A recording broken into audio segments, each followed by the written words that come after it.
Olá, você que me assiste, seja bem-vindo ao canal do Maguin Chess. Aqui é o Maguin e hoje eu lhe trago uma partida que é muito instrutiva. Ela ensina sobre sacrifícios e ataque ao rei, ao roque do rei adversário. Essa partida foi jogada na Polônia em 1863 com Jacob Rossanes de brancas e Adolf Andersen de pretas. E vamos lá, sem mais demora, o Jacob ele jogou o peão do rei, certo? Foi a primeira jogada dessa partida. O Adolf Jansen responde com E5 e vem o gambito do rei por parte do Jacob. E aqui o gambito do rei está entregando esse peão, mas já tem 3 planos estratégicos por parte do jogador de brancas aqui. Quais são? Primeiro é que se tiver a tomada aqui, ele vai estar abrindo a coluna F, vai estar tornando a coluna F uma coluna semi-aberta, então ele vai buscar ataques por aqui, está bem? Tem muitas ideias de sacrifício aqui em F7 também. É uma abertura bastante agressiva, o gambito do rei. Também tem um rápido desenvolvimento das peças, porque o lance seguinte, após a tomada, é o cavalo, impedindo alguns cheques por parte da dama, e desenvolvimento rápido das peças por parte do jogador de brancas aqui.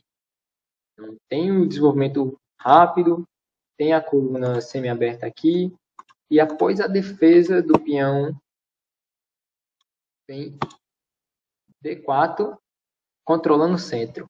Então, o famoso controle do centro clássico, né? Que é o sonho de todo jogador. E4 e D4 controlando o centro aqui, parte do jogador de brancas. Então, o gambito do rei vem com essas 3 ideias iniciais estratégicas. Desenvolvimento rápido, abrir a coluna F para ataques e o controle do centro. Então, Adolf Jansen, vendo que o Jacob jogou o gambito do rei, ele joga um contra-gambito. Contra-gambito, entregando o peão do centro aqui. E o nome desse contra-gambito se chama Contra-gambito Fauber. Espero que eu tenha pronunciado certo, tem um nome meio complicado. Contra-gambito Fauber. E aí a partida se seguiu com a captura do peão e o avanço desse peão em E4. Quebrando todas as 3 ideias iniciais do gambito do rei. A ideia de ter os 2 peões no centro já não é mais possível. Pelo contrário, dobrou os 2 peões do centro. O peão de E e o peão de D são peões dobrados agora na coluna D. Não tem mais o desenvolvimento rápido do cavalo, porque o peão aqui está impedindo o desenvolvimento do cavalo. Então, como é um contra-gambito, o Adolf Jansen não teve problema em perder esse peão aqui. Tá bem? Então, não vai ter o desenvolvimento rápido do cavalo. Não tem mais o controle do centro, o E4 e D4. E muito menos a coluna semi-aberta. Não tomou o peão aqui, então não abriu a coluna. Então, esse contra-gambito Fauber foi jogado pelo Andersen e impediu todos os planos iniciais do jogador de brancas. Aí veio o cheque do bispo. Parece estar ganhando tempo no rei, mas não ganha, por conta que vem o bloqueio, e depois da retomada vem o desenvolvimento do cavalo. Então, não ganhou um tempo, só foi o desenvolvimento do bispo mesmo, o desenvolvimento do cavalo também. Aí vem o desenvolvimento dos 2 cavalos por parte dos 2 jogadores. E aqui vem o primeiro erro do Jacob, que ele, em vez de priorizar o desenvolvimento do cavalo, né, de outra maneira, tentar alguma ideia também de desenvolver esse bispo, que ainda está na casa inicial, ele move a dama tentando pegar mais um peão. E aí aqui a gente já vê um plano estratégico por parte dele, de tentar adquirir mais um peão, mas ele não precisava desse peão, porque ele já tinha um peão a mais aqui, né, que já tinha sido entregue no contra-gambito. Então, o Anderson não se preocupa em perder mais esse peão, ele se preocupa mais com o desenvolvimento do bispo. Ele joga o bispo em C5 aqui. E aí vem a tomada do peão. E o roque por parte do Anderson. E aí a pessoa pega e pensa, Maguinho, abandona o xadrez. Por que ele pendurou o bispo? Vamos lá. Primeiro vem a troca do bispo pelo cavalo aqui, porque antes o bispo, a ideia do bispo, por parte do Jacob, era manter a cravada, mas aí depois do roque não existe mais essa cravada. Então tem a tomada aqui, tomada interessante porque isola o peão, mas aqui parece que está pendurando o bispo, né? Que o Jacob não captura. Maguinho, eu largo o xadrez, Maguinho. Por que ele entregou esse bispo? Porque se você captura, você perde a dama. Com a torre em E8, a dama está cravada e não tem mais como salvar. Se você volta o cavalo aqui, você vai perder o cavalo. Certo? E logo em seguida vai perder a dama também. Então, a gente vê que esse bispo solto foi de propósito, certo? Então, o Jacob, ele protege o cavalo, mas vem o torre F8, perdão, torre em E8, a torre que estava em F8, ela vem para E8, e aqui a máquina considera esse lance brilhante, justamente porque está naquela ideia, né, de estar sacrificando o bispo, e se você cai nesse sacrifício, vai perder a dama, né? Então a máquina reconhece esse torre em E8 como brilhante, e esse é o primeiro brilhante de mais 4 que ainda está por vir. O Adolf Hansen, o destaque dessa partida, ele faz 5 brilhantes e a gente vai ver. Esse é só o primeiro dos 5. Desenvolve o bispo, mas aí já é um pouquinho tarde. Ele desenvolve o bispo tentando fazer o roque, mas já é um pouco tarde, porque vem a tomada, parte do Hansen. E depois daqui vem mais um sacrifício. E essa era uma característica muito forte do Adolf Hansen. Kasparov mesmo no livro Meus Grandes Predecessores, ele fala que o estilo do Adolf Hansen era ataques fortes ao rei e também tinha bastante sacrifícios. Ele era um jogador muito agressivo e fazia bastante sacrifício. Não tinha medo de sacrificar quando tinha certeza que seu plano estratégico, suas ideias de ataque tinham muita chance de dar certo. Então, ele joga aqui e aí se a gente vê, não tem muito como defender esse peão, né? Se faz o roque aqui, vai cair o peão. Então, é quase que forçado o lance E5, o lance jogado. Mas aí a gente já começa a vir nos primeiros ensinamentos aqui. Quais são? As a gente chama de linhas abertas. A gente já está vendo aqui, ó, que o roque vai ser feito pro lado da ala da dama, né? Então, o roque na ala do rei tá quase impossível de ser feito, porque a qualquer momento o bispo pode tomar esse cavalo, e aí depois da tomada do cavalo não tem mais o roque, certo? Também não dá mais para atrasar o roque mais do que já foi atrasado. E aí algumas formas de a gente abrir linhas, que é o que a gente tá vendo aqui, ó. Daqui a pouco o bispo, quando vier para cá, também tá atacando. Então vai ser os dois bispos atacando aqui. Algumas formas de abrir linhas é fazer o que o Adolf antes fazia, sacrifícios. Então, quando a gente sacrifica, a gente troca peões, ou a gente sacrifica uma peça, muitas vezes abre linhas, a gente vai ver como é que o Adolf Hansen vai sacrificar algumas peças aqui, abrindo linhas de ataque ao rei. E também forçando alguns avanços de peões, né? Quando avança, as casas anteriores ficam meio fracas, então acaba ficando abertas aqui. Outro detalhe também, já estratégico aqui por parte do Adolf Hansen, de pretas. O roque vai ser feito em alas opostas. Vai estar um rei aqui e o outro rei aqui, certo? E aí já vem o primeiro ensinamento em questão de roque em alas opostas. Quando tem roque, cada um para um lado, a estratégia dos jogadores deve ser o quê? Atacar o roque adversário, porque vai estar um rei aqui, outro rei aqui, né? Então não vai ter muitos problemas se a gente rocar para o lado igual, não vai ter muitos problemas, porque vai estar um rei aqui, outro aqui, então a gente vai estar cada um fazendo seus planos. Geralmente a gente destrói a outra ala para depois atacar aqui está o rei. É um jogo mais calmo. Agora, quando tem as alas opostas, roque em alas opostas, o plano estratégico por parte dos dois jogadores é: eu ataco tu, tu ataca eu. Vai ganhar muito provavelmente quem vai chegar primeiro no ataque. E aqui a gente já vê que não tem muita escolha. O Jacob vai ter que fazer o rock na ala do rei em breve. Perdão, na ala da dama em breve. Ele vai ter que fazer o rock. Mas já tá vindo muitos ataques, né? Os bispos já estão se direcionando para cá. Vem dama também, vem torre. Então, acho que esse lance, a ideia não era nem tanto do sacrifício, né? Porque, obviamente, o Jacob não ia tomar aqui, porque vai perder a dama, né? Mas a ideia era mais abrir linhas. Então, esse lance é quase que forçado e abrir a linha aqui. E aí a gente vê que esse peão tá solto.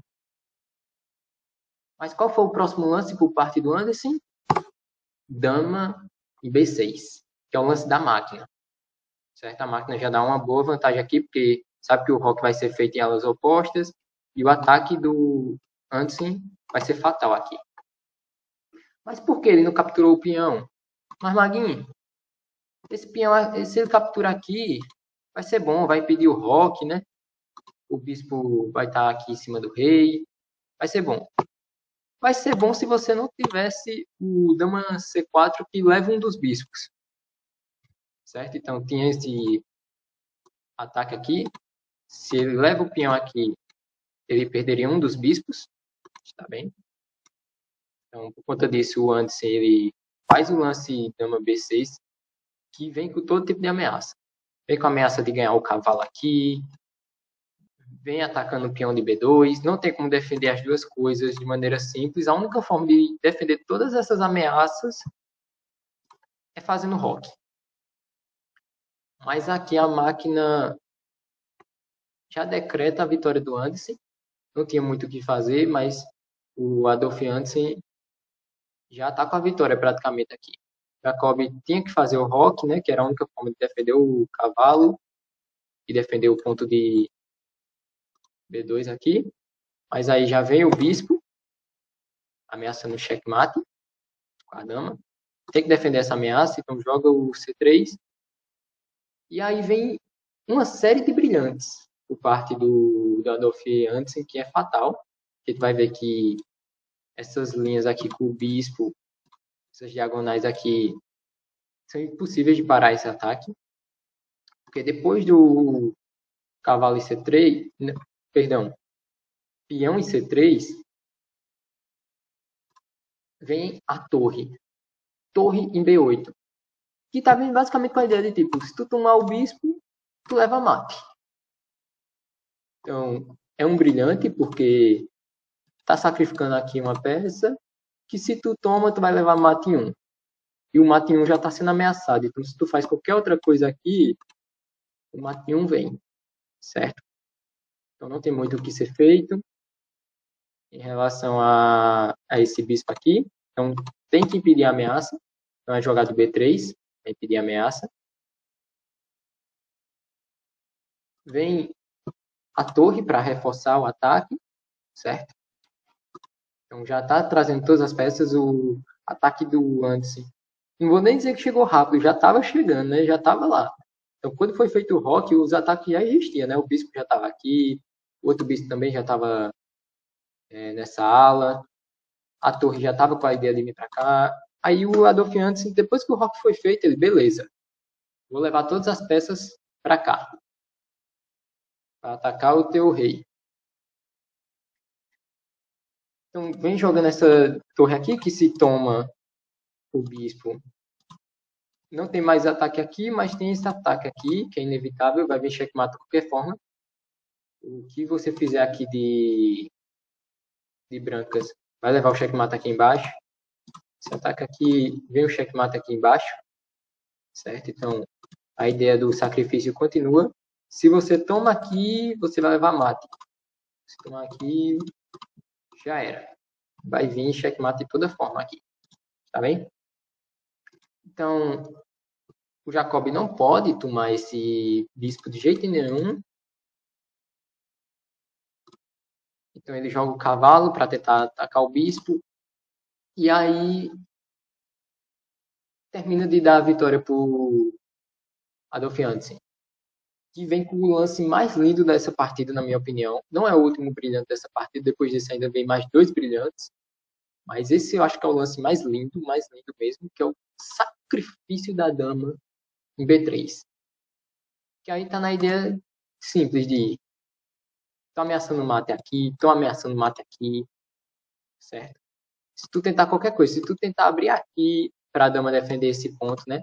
Tu vai levar mate em poucos lances, porque eu vou fazer isso. Quando subir pra cá, que é a única casa que o rei vai ter esse lance.